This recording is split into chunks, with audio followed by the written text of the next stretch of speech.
Perezida Vladimir Putin akoze no kuyonka yohereza abasirikare benshi ku kibuga cy'imirwano mu gihugu cya Ukraine. Biravugwa ko ku mupaka uzi igihugu cy'Uburusiya ndetse na Crimea hamaze kwinjizwa abasirikare b'Abarusiya bagera ku bihumbi 40, ndetse ikindi cyiciro cya kabiri kikaba kiri guhaguruka mu murwa mukuru Moscow nacyo cyerekeza mu gihugu cya Ukraine. Minisiteri y'ingabo mu gihugu cy'Uburusiya iratangaza ko iki gikorwa cyo kohereza abasirikare benshi ku kibuga cy'imirwano amayeri yo kongera ingabo z'igihugu cy'Uburusiya ziri mu gihugu cya Ukraine nyuma y'aho igihugu cya Ukraine gitangaje ko gishaka kwirukana igihugu cy'Uburusiya mu gihe kitarenze ukwezi kwa 12. Ni mu gihe kandi abaturage ba Leta Zunze Ubumwe za Amerika bari mu gihugu cya Ukraine basabwe na Perezida Joe Biden gusubira mu gihugu cyabo. Perezidansi ya Leta Zunze Ubumwe za Amerika ikaba yasohoye itangazo ivuga ko umunyamerika wese uri ku butaka bw'igihugu cya Ukraine agomba guhita ataha vuba na bwangu agasubira muri Leta Zunze Ubumwe za Amerika. Biravugwa ko Leta Zunze Ubumwe za Amerika zamaze kohereza indege ndetse zageze mu murwa mukuru Kiev, aho ziri gupakira buri munyamerika wese zitarobanuye. Abareberera hafi ibikorwa byere bya gisirikare biri kubera mu gihugu cya Ukraine baratangaza ko Leta Zunze Ubumwe za Amerika zaba ziri guhungisha abaturage bafite ubwene gihugu bwa Leta Zunze Ubumwe za Amerika kugira ngo zitangire gukoresha intwaro z'ubumara. Intwaro kirimbuzi zamaze kuzuzwa mu bubiko bw'umurwa mukuru Kiev ndetse n'indi mijyi ikomeye irimo ingabo za Leta Zunze Ubumwe za Amerika ndetse n'ingabo za Ukraine. Mwabyumvishe twagarutse mu makuru y'umutekano, politike na diplomasi ku rwego mpuzamahanga. Amakuru yibanda ku bikorwa byariye Perezida Vladimir Putin, perezida w'igihugu cy'Uburusiya, yatangije mu gihugu cya Ukraine itariki 24 z'ukwezi kwa kabiri. Wowe udukurikiye ushobora kuba ari ubwa mbere ubonye ibiganiro byacu, kandi subscribe kuri iyo butiri hasi y'umutuku ukande kunzogera kugira ngo amakuru tubategurira ajye bageraho 5 kuri 5.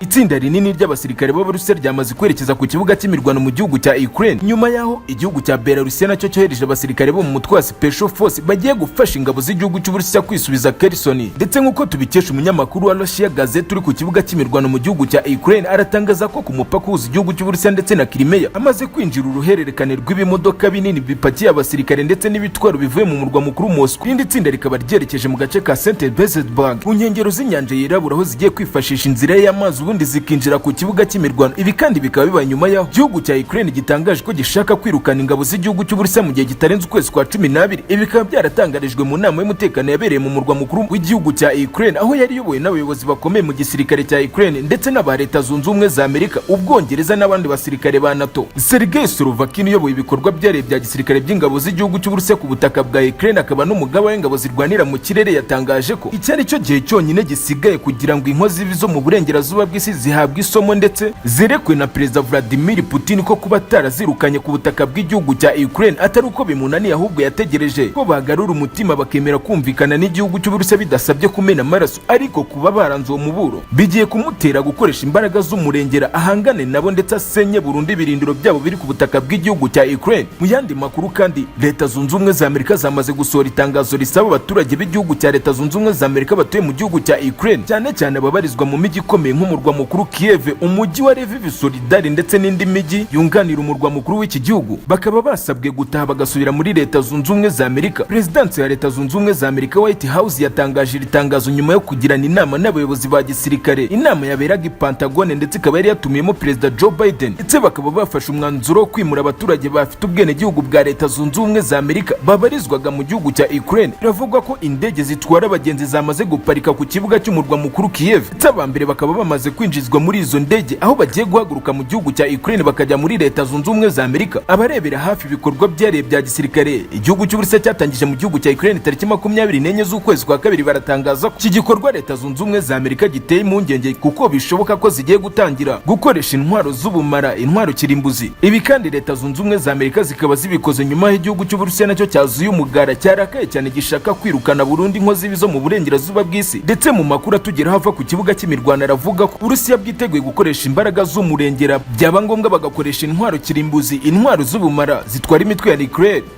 Igisirikare cya Ukraine gikoza amahano kuko mu minota ishize mu kirere gihuza igihugu cy'Uburusiya ndetse n'igihugu cya Ukraine mu gace ka Belgrade, indege z'indwanyi z'inyamerika za F-16 zihagabye igitero gikomeye, ndetse biravuga ko izo ndege zarashe ku mazu maremare yarari muri Belgrade zigahitana ubuzima bw'abasivili b'igihugu cy'Uburusiya. Iki ni igikorwa cy'ubunyamaswa igisirikare cya Ukraine kifatanyije n'ingabo za Leta Zunze Ubumwe za Amerika zongeye gukorera ku butaka bwa Perezida Vladimir Putin. Tukaba turarebera hamwe igisubizo cy'igihugu cy'Uburusiya ku gitero cyakorewe ku butaka bw'igihugu cy'Uburusiya. Ni mu gihe kandi intwaro zari zizanywe n'indege ya Boeing 21A ya Leta Zunze Ubumwe za Amerika zifatiwe mu kirere zitaragezwa ku kibuga cy'indege cy'umurwa mukuru Kiev, ndetse biravugwa ko ubwo iyi ndege yageragezaga kwinjira mu kirere kirere cya Kiev, indege zicunga umutekano z'igihugu cy'Uburusiya zahise zizenguruka zikayitegeka guhindura icyerekezo yagombaga guparikaho, ndetse ikaba yajyanywe mu cyerekezo kirimo ingabo za nyakubahwa Perezida Vladimir Putin. Mwabyumvishe twagarutse makuru y'umutekano, politike na diplomasi ku rwego mpuzamahanga. Amakuru yibanda ku bikorwa byareye bya gisirikare nyakubahwa Perezida Vladimir Putin yatangije mu gihugu cya Ukraine ku itariki 24 z'ukwezi kwa kabiri. Wowe udukurikira bishobora kuba ari ubwa mbere wumvisha ibiganiro byacu, kandi subscribe kuri iyo butiri hasi y'umutuku kandi kunzogera kugira ngo amakuru tubategura yajye bageraho 5 kuri 5.